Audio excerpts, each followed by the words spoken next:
On July 15, 1976, kids from a school in the tiny regional town of Chowchilla, more than 300 kilometres north of LA in California, are getting ready to head home from summer school.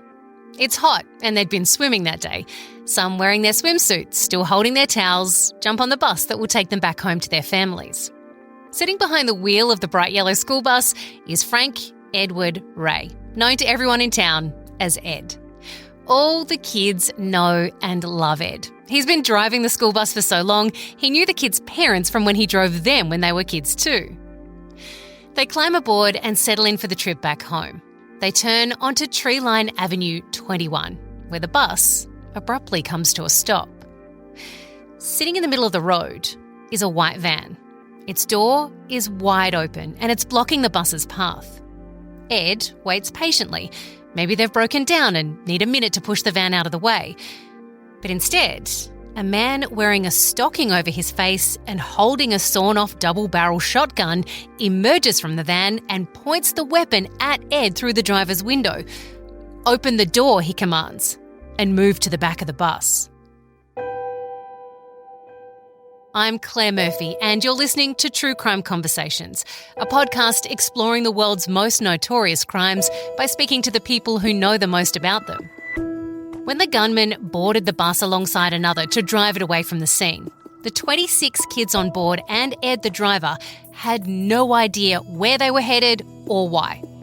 Pretty soon after they'd been intercepted, the bus, followed by the van that had stopped them on their journey, was eventually driven into the dry bed of what's referred to as a slough, a natural irrigation channel with sky-high bamboo growing in its sandy bed, a perfect place to hide a bright yellow vehicle of that size.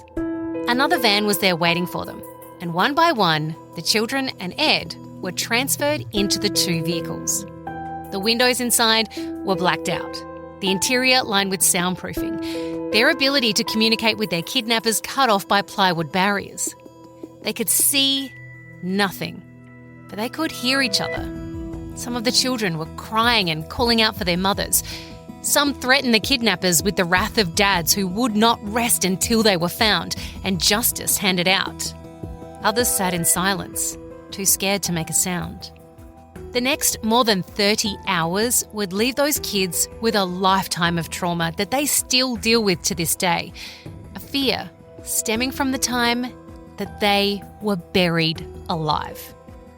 Fox News Channel's San Francisco-based senior correspondent Claudia Cowan is the host of the podcast Nightmare in Chowchilla, telling the chilling story of 26 children and one bus driver held for ransom by men with a very surprising background.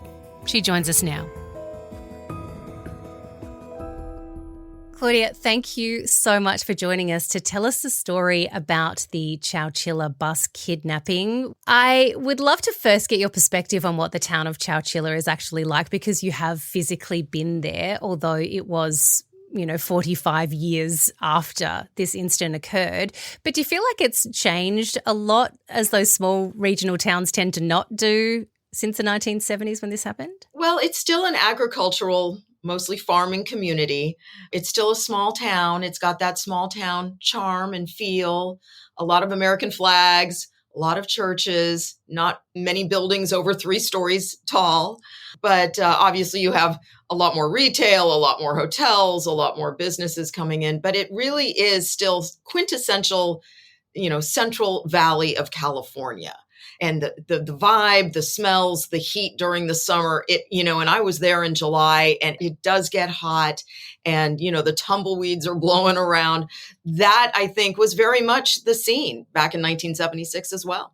Well, your podcast definitely sets that scene with, you can almost feel the heat through the audio because there's like the crickets chirping in the background and you can feel that kind of, it's very Australian to hear that too, in that heat of the middle of summer, which is when this occurred, when these children were kidnapped from their bus ride home. They're on summer camp and then they're transferred into vans and taken away. And you did actually speak to at least 3 of the children who were on the bus that day, Mike, Larry and Jennifer. Can you describe, from what they told you, the conditions inside those vans when they were first kidnapped? Oh, well, the vans were blacked out. All the seats had been taken out of these vans, and then plywood or paper or something was put in front of the windows so that it was completely pitch black in there. And there was no water, no food, certainly no bathrooms.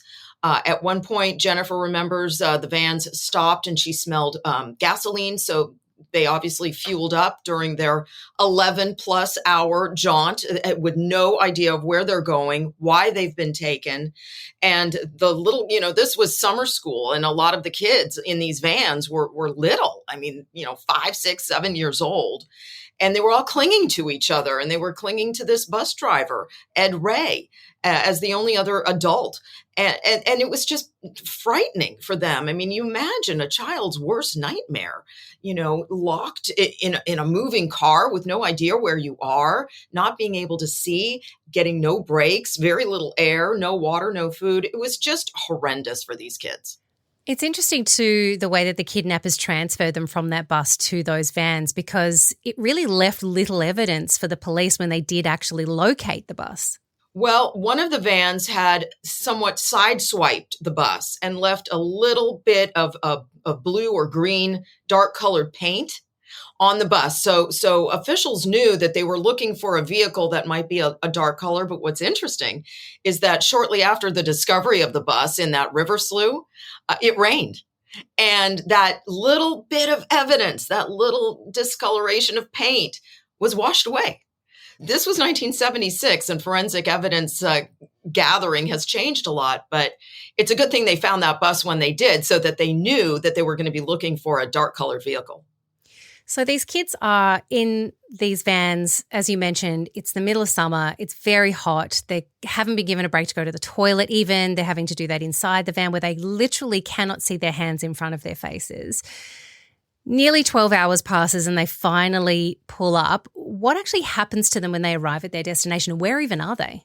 So they end up, after this long, 11-hour drive, just willy-nilly around Northern California, they end up in a rock quarry in a city called Livermore. And this rock quarry was owned by one of the kidnappers' father. Fred Wood's father owned this rock quarry. But of course, the kids and Ed Ray have no idea where they are, but they're ordered to get out of these vans, and one child at a time is taken out of the van and ordered to climb down a ladder into a hole that's been carved out in the ground. And this is at gunpoint, mind you. These kidnappers have guns. And so one by one, the children come out. They are told to say their name and to give some sort of an article, a personal effect to their kidnapper.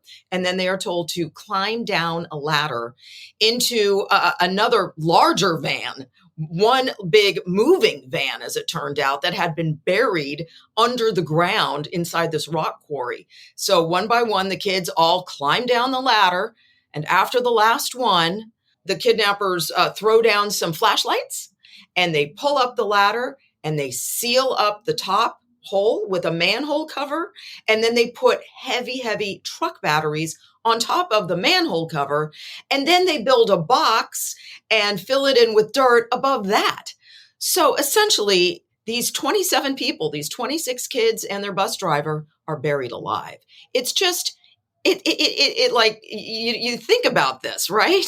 And you think, in what nightmare scenario does something like this happen? But it happened to these kids. It's just incredible what happened to them.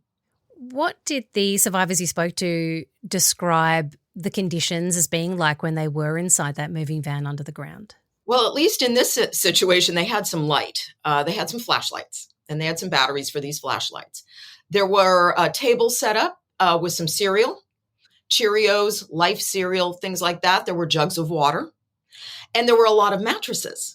So, clearly this had been planned out for some time. Also, some makeshift toilets had been kind of carved out in the wheel well of the tire of this moving van that had been buried. So they did have, if you can call them amenities, I don't know, but they did at least have food and water and light. And there was also a fan to recirculate, so they had some sort of air to breathe. But I tell you, the batteries on, what started to happen over time was the dust started to fall. That fan started to not work so well. And then the batteries, started to go out on these flashlights. So these small creature comforts did not last a very long time. And of course, the kids went through the water and the food right away because they were starving. They had been on their way home from summer school and hadn't eaten probably since lunch that day. And now it's late into the night and they're probably starving. So all of the food and water disappeared pretty quickly. And then the lights started to go too. You're listening to True Crime Conversations with me, Claire Murphy. I'm speaking with journalist Claudia Cowan, host of the podcast Nightmare in Chowchilla. Up next, Claudia tells us how exactly police were able to start investigating a case as unusual as this one. So while this is happening, what's happening back in Chowchilla? The bus is found fairly quickly. As you mentioned, it rains, so some of the evidence gets washed away. What are the parents being told, and how are police actually even starting this investigation, because it is such an unusual event? Well, when they found the bus kind of shielded in this river slough and no kids on it and no bus driver, the parents were, what in the world is going on here? Where are they? So the sheriff at the time was this real character named Ed Bates.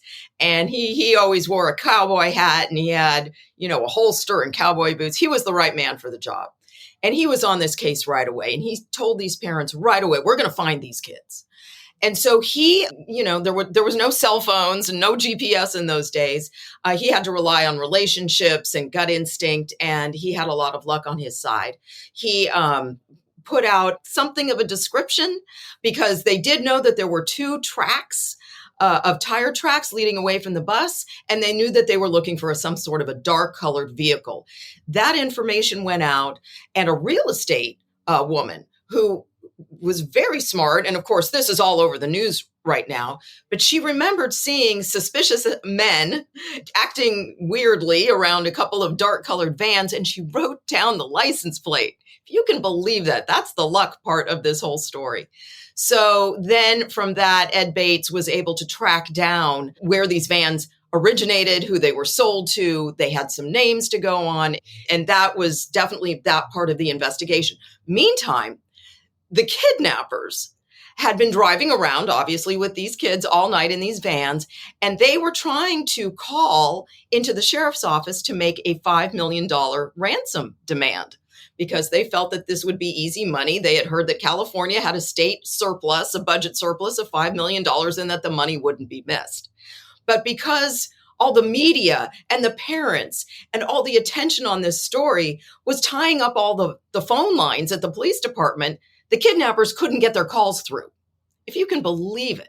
So they decided to go back to their homes closer to San Francisco and take a nap. And that's when Mike Marshall and Ed Ray managed to pull off really the miracle of the century and devise an escape from this underground tomb where they'd been buried alive.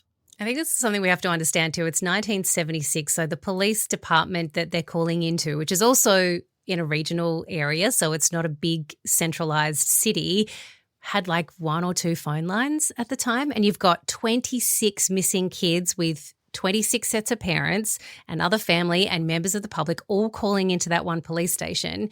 So the chances of those kidnappers ever getting through on that phone line were almost zero. Exactly right. They kept stopping and trying to phone in their ransom, and they just couldn't get through. So they went home, took a nap, and when they woke up and turned on the television, that's when they got the shock of their lives. Yeah. Okay. We'll find out who these people are in just a second, but let's go to what actually is happening underground. So 26 kids and their bus driver, Ed, they first of all go through the motions of like, oh my God, this is it, we're going to die, to then at least one of those kids saying not today.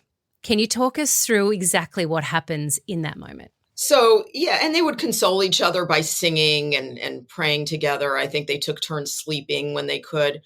So the kidnappers had done a dry run on this, and they had really, specifically chosen this particular bus to take hostage because they saw that it was almost always filled with little kids.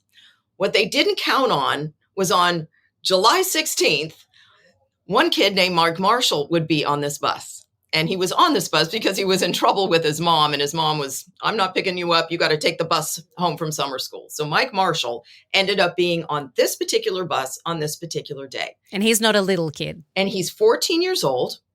And he's strong. He's a rodeo kid. He comes from a rodeo family. Strong, strapping kid. Fairly new to Chowchilla. Braver than anybody I've ever met. And he's on that bus that day. And Larry Park, another survivor that I spoke to, said he doesn't know what would have happened if Mike Marshall was not on that bus that day. But because he was on that bus that day, Larry is alive. So Ed Ray, the bus driver, was pretty much of a mindset of, we're down here, kids. Get used to it. We're never getting out. Say your prayers. In his words, according to Mike and Larry, we're going to kick the bucket down here. So Mike Marshall said, well, if we're going to die down here, we might as well die trying to get out. And he found some deep reservoir of courage and bravery to devise a plan to break apart the mattresses, the box springs, and to stack them up on top of each other so that he could climb and try to touch the ceiling and try to figure out about this manhole cover that was covering the hole where the ladder had been, where they all climbed down. And over a period of, I think, 13, 14, 15 hours, this kid, Mike Marshall, kept pushing at the manhole cover. And remember, they're heavy truck batteries on top of it. But he managed 1 inch at a time to move this manhole cover to the side. And then the kids were cheering him on. Dust was falling.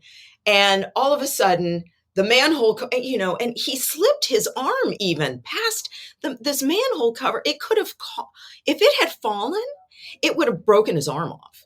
These things are so heavy. Anyway, he finally manages to move the cover aside, get the batteries off, and then he's looking at the inside of this box that had been built on top of this whole manhole cover battery setup. And he takes some plywood from the mattresses that the kids had broken up, and he's digging at this dirt, and it's falling down on him, on everybody, but he keeps digging.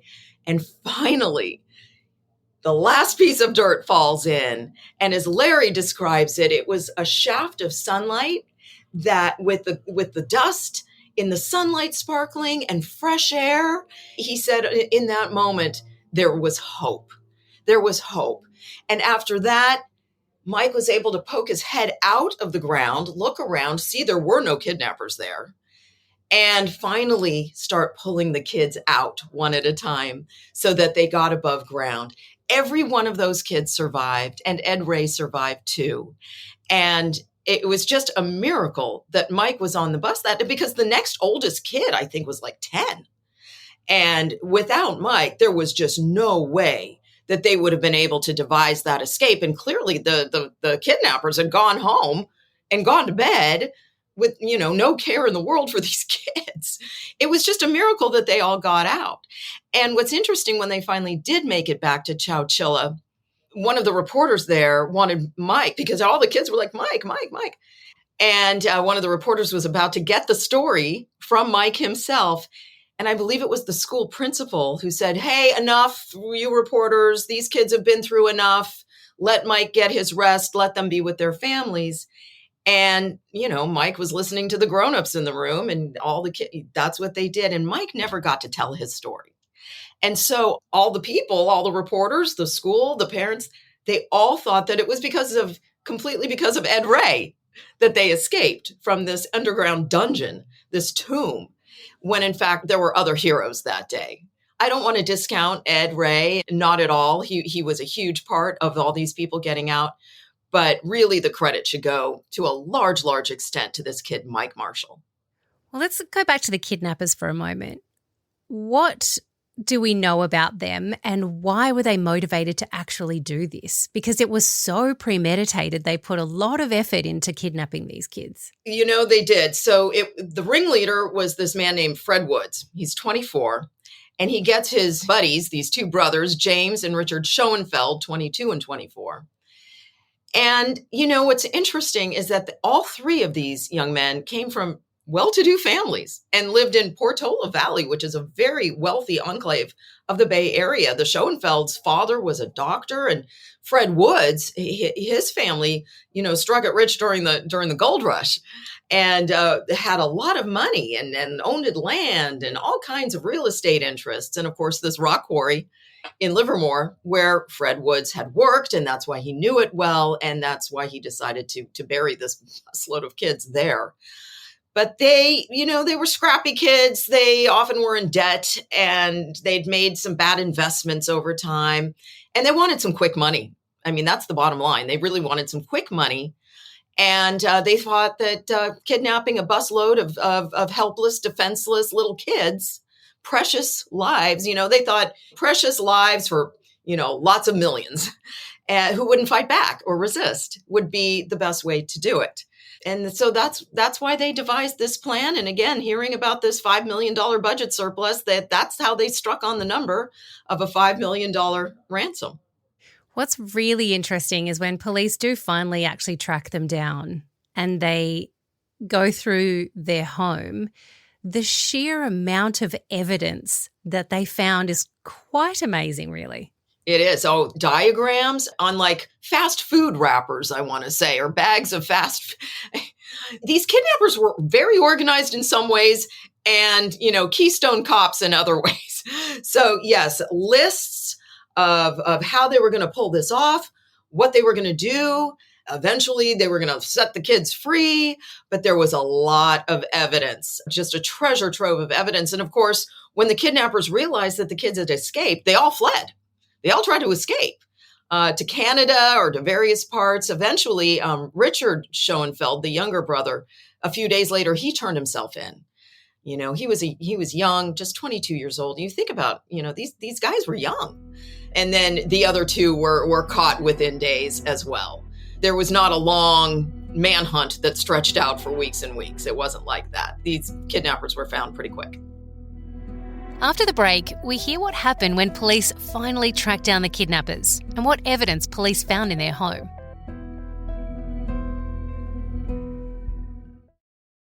What was their trial like? Because I understand some charges were brought against them that at that time in 1976 required a lot to be proven. And so that's why they first of all ended up with life without parole, but then that changed, didn't it?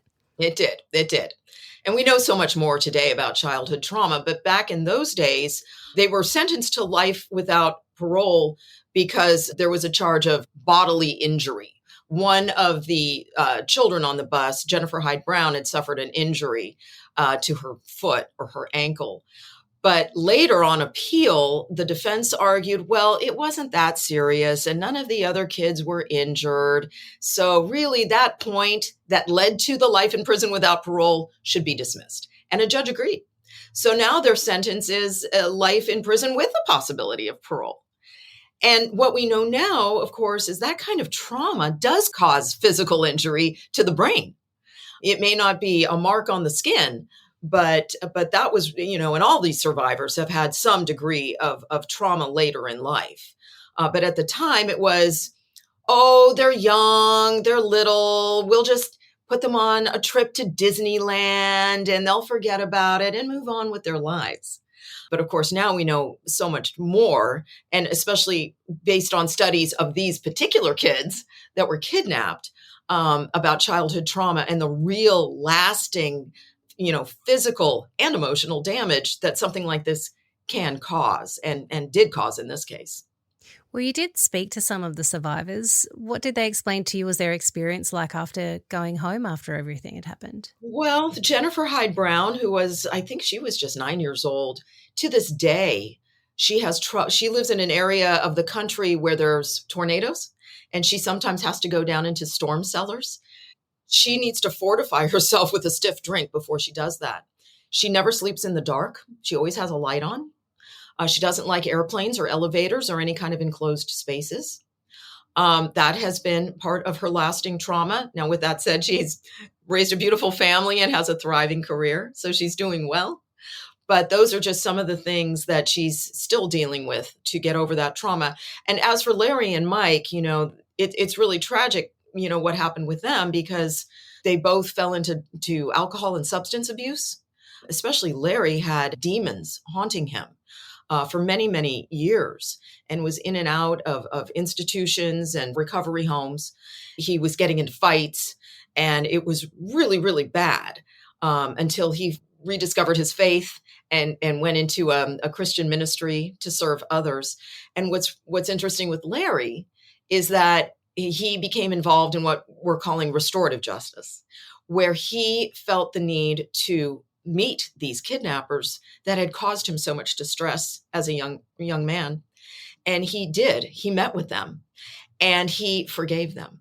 But what's really shocking to me is that he told these kidnappers of his that he needed them to forgive him for hating them for so many years and being so angry with them for so many years. He says, I was your prisoner for 30 hours, but I hated you for 38 years and no one deserves that. Do you forgive me?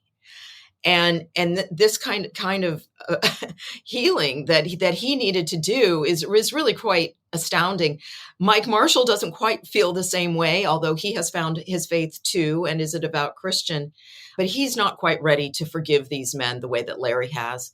But it was really something to see. Now, as your listeners may know, all three men are now free on parole, living somewhere in Northern California, we think. The details of where they are and what they're doing have been kept very private, like no information really on what they're doing, except we know they've stayed out of trouble.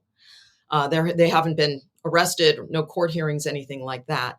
But Larry told me that once enough time had gone by, he wanted to take Fred Woods out for a steak dinner and talk to him and just kind of get to know this man that has loomed large over his whole life. I don't think that has happened yet. I think Larry would like to find out where Fred is. And he just hasn't found out that information yet. But I just thought that was so interesting. Also, in the aftermath of all of this, Ed Ray went right back to work driving that bus, the same bus. He went right back to work driving kids. Mm-hmm. That's what he loved to do. And years later, after he retired and he found out that the bus was heading to the junkyard, he bought it. And I always thought about that connection he had to that school bus and his need to keep it safe. And so he bought it and he put it in his barn. I think it's been moved now to a different location, but I always thought about that. Isn't that interesting? It is interesting. And the fact that it's tied to such trauma now, interesting that he still felt that connection to it even after everything that happened. You mentioned that all three of those men have been paroled now. The Schoenfeld brothers got out earlier, and it seems like their life behind bars was fairly non-eventful. But Fred Woods stayed in for a lot longer, and he applied for parole up 10 times and was denied because he was running businesses from behind bars. Is that true? Yes. When we originally did our podcast, we didn't think he would be paroled or come up for parole until 2024. In fact, he was paroled in, I believe, 2022 after being denied like 17 times. But yeah, he ran into some trouble behind bars. I believe he was running a Christmas tree farm and he had a cell phone and I think he was getting married over and over again. And he didn't always have the warden's permission for some of the things that he was doing there. And as the district attorney here will say, it's like a preview of how somebody will behave once they're out of prison is their history in prison and how they behave in prison. So, it was a dicey move, but he is now free and living a crime-free life for as far as we can tell. One thing that's interesting too is that when he got out of prison, the first thing that he did after being behind bars more than 4 decades, he wanted to go to the beach. And so the police or whoever took him out of the jail, drove him to the beach. And you can imagine how that must have been for him after all those years behind bars, to feel his toes in the sand and to breathe that fresh air. And now after that, we don't know where he is, or the Schoenfeld brothers. They both had family, large families that were willing to take them in and give them jobs and support them. So it's likely that these men are all with their families. What's been the lasting legacy on the town of Chowchilla after this happened? I imagined the parents of not just those 26 children, but the parents of every child who lived anywhere remotely close to this incident changed behaviours in the wake of this, or were at least more scared for their children. But what's the lasting legacy of this kidnapping event on the towns there? Well, I think across the country, because this was a huge national story, really around the world even.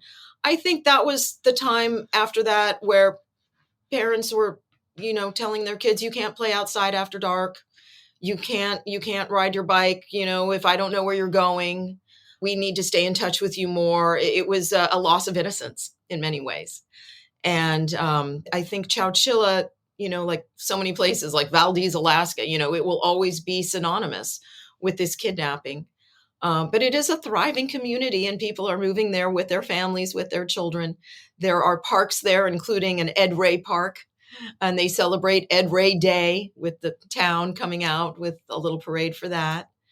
But I think that, it's a sad chapter, but in many ways, this story could have turned out so much worse. And there's a plaque in front of the police department with a giant boulder with a plaque with a picture of the school bus and the list of all the kids' names in Ed Ray. And it's a beautiful commemoration. I don't know how many young people growing up today even know about this story, because it happened so long ago, more than 45 years ago. But I know when our crew met with Mike and Larry on the 45-day anniversary in Chowchilla, there was really nothing happening to commemorate the day there. But I can tell you, it was an emotional reunion, and especially for Larry to meet his hero, Mike Marshall, who helped save his life. I asked Larry, how long has it been since you've seen Mike? He's like, 45 years, 45 years. It's a little bit of a heart scratch to think about that. I must admit, when I was listening to that episode of your podcast, I was in tears in the car, just listening to the gratitude come from Larry, and then the real kind of humbleness of Mike, who I think sounds like he felt like he just did what he had to do in the moment. He doesn't feel as heroic as Larry sort of holds him up to be. Do you find, like, in speaking to those two men, that they're still kind of grappling with what their role was and the response was from that day? Absolutely. Absolutely. I think they will always still be grappling. It was nice to know that both of them at that time, and hopefully still, are sober. They're doing well in their recovery. I think Mike appreciates, after all these years, to tell his side of the story, to have his side of the story told. He's very humble, a little bit shy. He has a support animal with him all the time, his beloved dog, Blue. I don't think he's one to, clamor for attention. But I think now, all these years later, it's not like stolen valor here or anything, but I think he's glad that he's had a little bit more of the whole story come out. And as for Larry, he was overwhelmed to meet the man he calls his hero and to thank him repeatedly over and over. Thank you, thank you, thank you. And also to try to impart some of his own personal belief that Mike could benefit from this idea of forgiveness, just as he had. I don't know. We'll see. We'll see where Mike goes with forgiving his kidnappers. I think Larry might be, maybe one other of the survivors has also forgiven them, because forgiveness is a tough thing for some people. But for Larry, it was a lifesaver for him, because he said once he was able to forgive and let go of that anger and resentment, he was able to dispel these demon voices that had told him so many terrible things and to do so many terrible things. And he wanted Mike to know that part of his story, and he was glad to be able to share that. Thank you to Claudia for helping us tell this story. You can find the podcast Nightmare in Chowchilla at the link in our show notes. If you want to see images from this story, head to our Instagram page at True Crime Conversations. True Crime Conversations is hosted by me, Claire Murphy.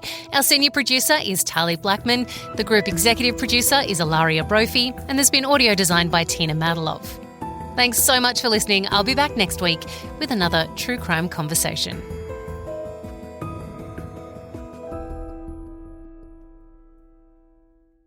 True Crime Conversations acknowledges the traditional owners of land and waters that this podcast was recorded on.